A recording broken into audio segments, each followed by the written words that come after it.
Class 10 তোমাদের 14 নম্বর অধ্যায়ের অংশীদারি কারবারের কষে দেখি 14 থেকে অঙ্কগুলো করছি। আমরা এর আগে 8-এর দাগ অবধি অঙ্ক করেছি। এই পর্বে আমরা 9-এর দাগ থেকে শুরু করব। বছরের প্রথমে প্রদীপবাবু ও আমিনা বিবি যথাক্রমে 24,000 টাকা ও 30,000 টাকা নিয়ে ব্যবসা শুরু করেন। 5 মাস পরে প্রদীপবাবু আরও 4,000 টাকা মূলধন দেন। বছরের শেষে 27,716 টাকা লাভ হলে কে কত টাকা লভ্যাংশ পাবেন হিসাব করে লিখি। তাহলে এ পর্যন্ত আমরা যতগুলো অঙ্ক করেছি তাদের কিন্তু সবাই একই দিনে বা ব্যবসার শুরুতেই মূলধন দিয়েছেন। কিন্তু এখানে দেখো, প্রদীপবাবু প্রথমে কিছু টাকা দিয়েছেন, পরে 5 মাস পরে প্রদীপবাবু আরও টাকা দেন। অর্থাৎ এই যে মূলধন দেওয়ার যে সময়, সেটা কিন্তু বিভিন্ন সময়ে হয়ে গেছে। তাহলে এটা হচ্ছে আমাদের মিশ্র অংশীদারি কারবার। আমরা প্রথমেই দেখেছিলাম যে অংশীদারি কারবার দু প্রকার, একটা হচ্ছে সরল অংশীদারি কারবার এবং একটা হচ্ছে মিশ্র অংশীদারি কারবার। যখন বছরের শেষে বছরের শুরুতে সবাই একই পরিমাণ একই দিনে টাকা দিয়ে শুরু করেন, সেটা হচ্ছে সরল, এবং যদি বিভিন্ন দিনে টাকা দিয়ে শুরু করা হয় সেটা হচ্ছে মিশ্র। তাহলে এটা হচ্ছে আমাদের সেই মিশ্র অংশীদারি কারবারের উদাহরণ। তা দেখো কী অঙ্কটা করি। তাহলে যেহেতু প্রদীপবাবু বিভিন্ন সময়ে টাকা দিয়েছেন, মূলধন দিয়েছেন, তাহলে এক্ষেত্রে আমরা কী করব, কার্যকারী মূলধন বের করব। তাহলে প্রদীপবাবুর কার্যকারী মূলধন, প্রদীপবাবুর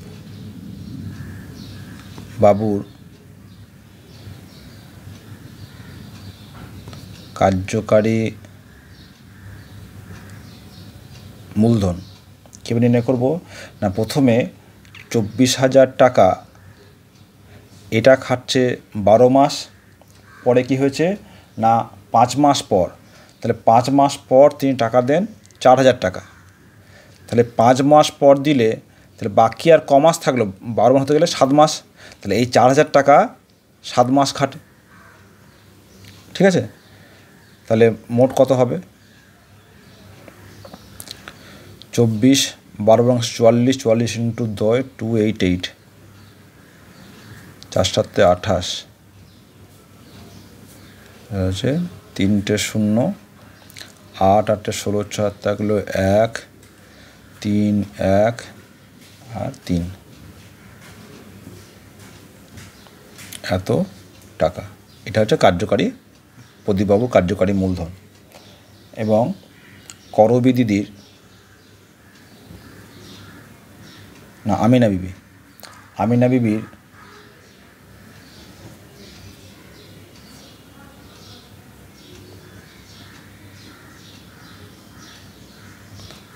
বিবির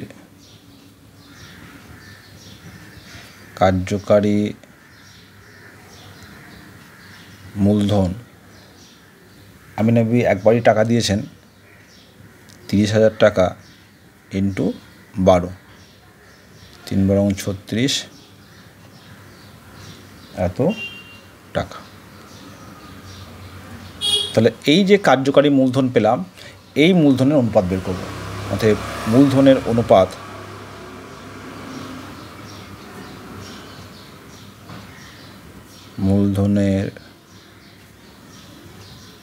অনুপাত প্রদীপবাবু অনুপাত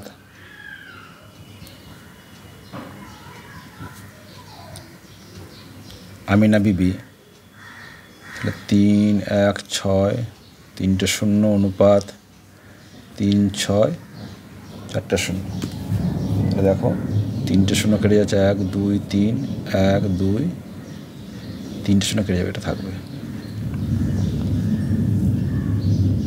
4 দিয়ে কাটবে, 4 9 36, 9 0, 4 7 28, 4 9 36, তাহলে হচ্ছে 79 অনুপাত 90। এবং শর্তানুযায়ী কী দেওয়া আছে, মোট লাভ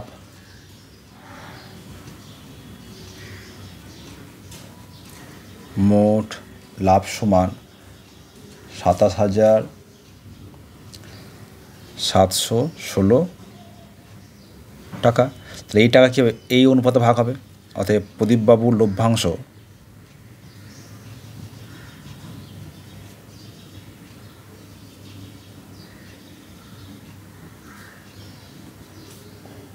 $27,716 ইন্টু আনুপাতিক ভাগ হার 79/996। এবার দেখো এই যে 169 এটা হচ্ছে 13 × 13, তাই তো? তাহলে নিশ্চয়ই এটার সঙ্গে এটা কাটবে। তোমরা এটা আলাদাভাবে করতে পারো বা 13 × 13 করে দেখতে পারো। এটা কেটে গিয়ে হবে 164। তাহলে 164 ইন্টু 79 65921 এত টাকা। এবং আমিনা বিবির লভ্যাংশ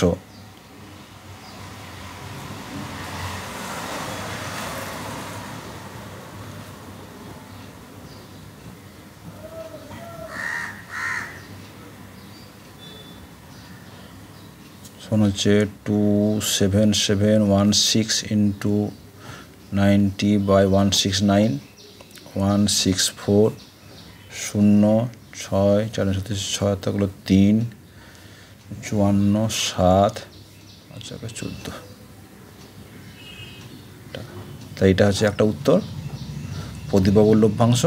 এটা হচ্ছে আমিনা বিবির লভ্যাংশ। আমরা নেক্সট অঙ্কে যাই। 10-এর দাগ। নিয়ামত চাচা ও করবী দিদি যথাক্রমে 30,000 টাকা ও 50,000 টাকা মূলধন দিয়ে যৌথভাবে একটি ব্যবসা আরম্ভ করলেন। 6 মাস পরে নিয়ামত চাচা আরও 40,000 টাকা লগ্নি করলেন, কিন্তু করবী দিদি ব্যক্তিগত প্রয়োজনে বছরের শেষে যদি 19,000 টাকা লাভ হয়ে থাকে তাহলে কে কত টাকা লাভ পাবেন হিসাব করে লিখি। তাহলে এখানে দেখো এটা হচ্ছে আমাদের একটা মিশ্র অংশীদারি কারবার। যে প্রথমে তারা যে টাকা দিয়ে শুরু করে, 6 মাস পরে নিয়ামত চাচা আরও 40,000 টাকা দেন, কিন্তু করবী দিদি কী করেন, যে 10,000 টাকা তুলে নেন। তাহলে এই নিয়ামত চাচা এবং করবী দিদির কী করবো, আমরা কার্যকারী মূলধন বের করব। বের করে সেই অনুপাতে কিন্তু আমাদের এই লভ্যাংশটা লাভ বণ্টিত হবে। তাহলে শর্তানুযায়ী নিয়ামত চাচার কার্যকারী মূলধন, তাহলে কী হলো, বছরের প্রথমে নিয়ামত চাচা দিয়েছেন কত, 30,000 টাকা। তাহলে এই টাকাটা খাটলো 12 মাস, প্লাস 6 মাস পর সে আরও দেন 40,000 টাকা। তাহলে 6 মাস পরে দিলে আরও 6 মাস এই টাকাটা খাটছে। তাহলে এই টাকাটা হচ্ছে আমার কার্যকারী মূলধন। কত হবে, 3 12 36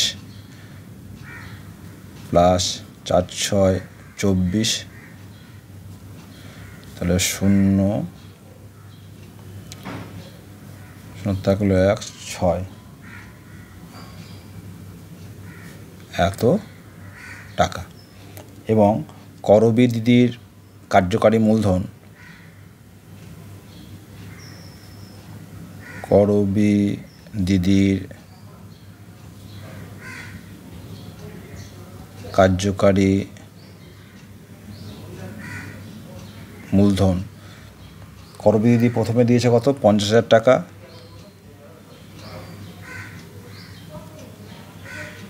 কিন্তু দেখো সে 6 মাস পরে কী হয়েছে, 10,000 তুলে নিয়েছেন। তাহলে এই যে 50,000 এটা খাটলো 6 মাস, প্লাস বাকি 6 মাস করেছে কি, 10,000 টাকা তুলে নেওয়া হয়েছে। তাহলে 50 মাইনাস 10, 50,000 মাইনাস 10,000 সমান হচ্ছে 40,000 টাকা। তাহলে এই 40,000 টাকা খাটছে বাকি 6 মাস, তাহলে 5 6 30 0 প্লাস 4 6 24 0 সমান হচ্ছে 4 আর 2 5, এত টাকা। অতএব তাহলে নিয়ামত চাচা ও করবিদিদির মূলধনের অনুপাত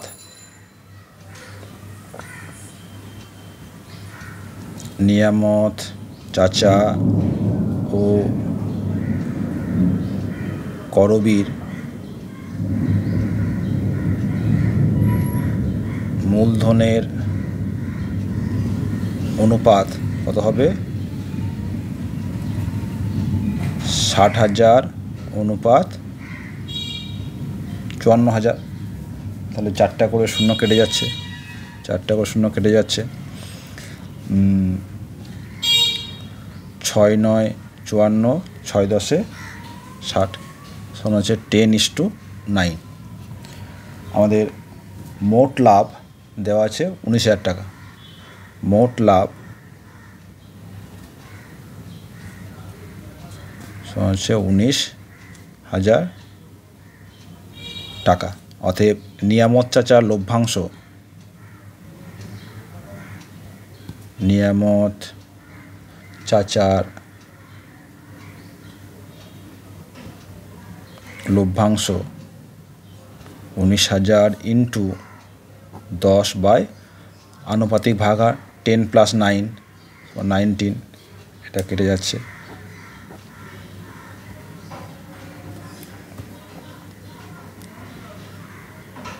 10,000 টাকা।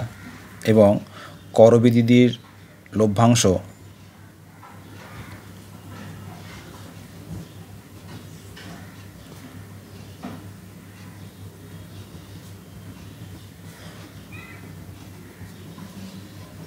নয় বাই 19,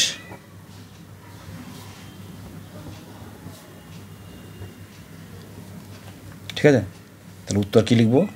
উত্তর যে নিয়ামত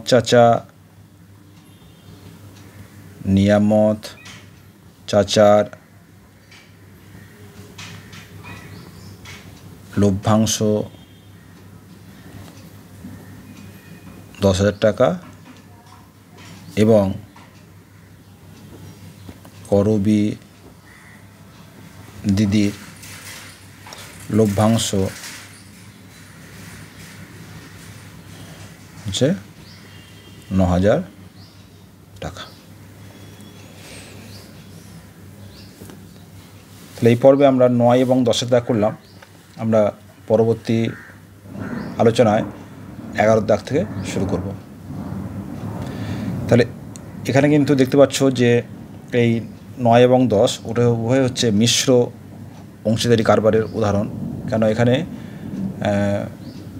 যে কজন অংশীদার আছেন ব্যবসা, তারা বিভিন্ন সময়ে টাকা দিয়েছেন, কেউ আবার টাকা তুলেও নিয়েছেন। সে কারণে তাদের নিয়োজিত অর্থ কিন্তু সমান সময়ে সব টাকা খাটেনি। সে কারণে প্রত্যেক মাসের হিসাব অনুযায়ী আমরা কার্যকারী মূলধন বের করব এবং সেই কার্যকারী মূলধনের যে অনুপাত, সেই অনুপাতে কিন্তু লভ্যাংশ বণ্টিত হবে। সে কারণে এই ধরনের অঙ্ক করার সময় খেয়াল রাখতে হবে যে কোন পরিমাণ টাকা কত মাস খেটেছে, ঠিক আছে। যেমন নিয়ামত চাচার এই 30,000 টাকা খেটেছে 12 মাস এবং পরবর্তীকালের যে 40,000 টাকা সেটা খেটেছে 6 মাস। আবার করবিদিদি কী হয়েছে, প্রথমে দিয়েছেন 50,000 টাকা, সেটা খাটলো 6 মাস, কিন্তু 6 মাস পর সে কী হয়েছে 10,000 টাকা তুলে নিয়েছেন। তাহলে তার যে মূলধন সেটা কমে গেল, সেটা হলো 40,000 টাকা। সেই 40,000 টাকা কী করছে না, বাকি 6 মাস খাটছে। তাহলে এই যে কোন পরিমাণ টাকা কত মাস খাটছে সেটা কিন্তু আমাদের আলাদাভাবে বের করে নিয়ে কার্যকারী মূলধন বের করতে হবে।